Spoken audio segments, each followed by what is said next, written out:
Good afternoon, Chair Croft, Vice Chair Wallen and Chotsen, and fellow committee members. I'm Tran, State Representative of House District 45, covering parts of Northeast and Southeast Portland. I will talk to you today about House Bill 3819, the bill to stop the proliferation of illicit massage parlors in our state. Robert Ruard, the ED of the Oregon Board of Massage Therapists, will be our subject matter for today on this bill. In 2024, I had many meeting or work group to deal with this subject, and you will see a flyer on your desk that has this beautiful picture here from my staff, Tommy Jarvis. These were the items that we want to address in order to combat this proliferation of illicit massage parlor, but I was very ambitious, so you will notice an amendment that will narrow the scope of the practice, but today we will talk about why this is so important. The problem, human trafficking in the massage industry is the second most common type of trafficking reported to the National Human Trafficking Hotline. An illicit massage business, or an IMB, is an illegal, unlicensed establishment that hides behind the facade of a legitimate massage business in order to facilitate the purchase of commercial sex acts of vulnerable people. They are operated by human traffickers who are organized, coordinated, and terribly effective. Whether in big cities or small towns, they are enabling and profiting off the exploitation of women all across the country. Lastly, the hypersexualization of Asian women based on offensive and outdated stereotypes is racism. The illicit massage industry systematically exploits Asian women nationwide to meet these racist and sexist demands. Men regularly seeking their Asian fantasy at IMBs do so at the expense of the dignity and humanity of women they believe exist to serve them. We cannot stand by and let these human rights violations continue unchecked in our neighborhoods. We cannot stand by and let criminals degrade our communities. There's an urgency to this. The network, an anti-human trafficking data collection nonprofit, assesses that today there are over 15,000 IMBs operating in all 50 states. As a whole, this national industry generates over $5 billion a year in illicit, illegal, and untaxed revenue, while the women who perform the services the industry rely on are unpaid, exploited, and face unimaginable conditions. The network estimates that as of last year, there are over 300 IMBs within the state of Oregon. The second handout you have is one side is the growth rate, and the other side is the mapping of these IMBs, illicit massage businesses.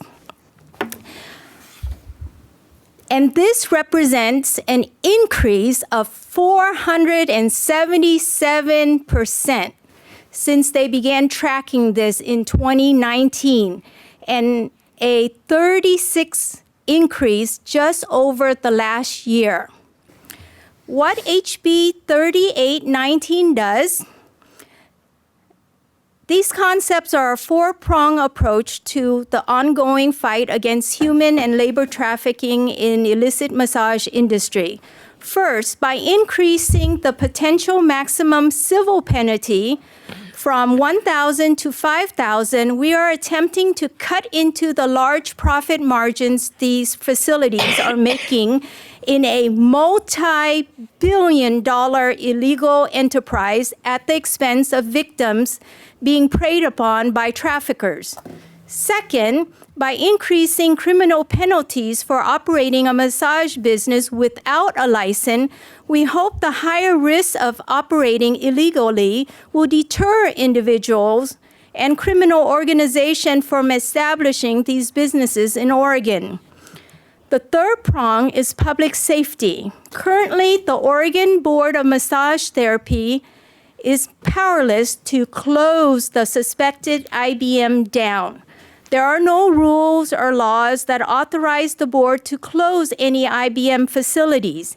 By giving Oregon Board of Massage Therapy the ability to place a placard on the exterior of businesses that have been proven to be engaging in criminal activity, we are warning potential victims of the danger of obtaining services from unlicensed individuals, while also deterring persons who are perhaps unwitting consumer of sexual services offered by these illegal facilities. And lastly, making licensed massage therapists mandatory reporters give us more tools to help women who are trapped in illegal and harmful conditions. Continuing work. We're not done. This bill is just one step in the ongoing process to combat both the supply and demand that drives traffickers from exploiting our neighborhoods and those most vulnerable in our community. There will be need to be a continued effort to go after human trafficker and support victims in our community. In conjunction with House Bill 3819, I am advocating for funding for the Crime Victim and Survivor Services Division to administer a grant program to support victim service providers working with survivors of human trafficking and to pay for interpretation and other language services as needed.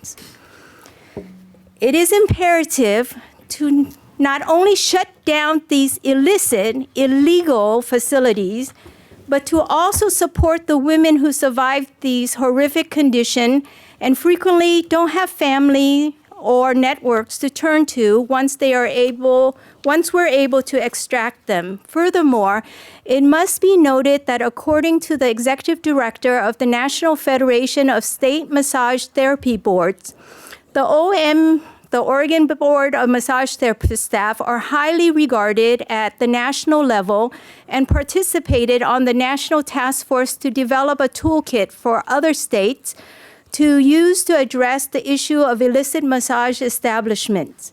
Our legislatures can feel confident with the Oregon Board of Massage Therapists' insight and subject matter expertise. In closing, I would like to thank for your time and attention to this issue, and I strongly urge your support. We cannot stand by and allow criminals to continue unchecked in our communities, nor can we turn our backs on the women being harmed in these illegal facilities. Thank you.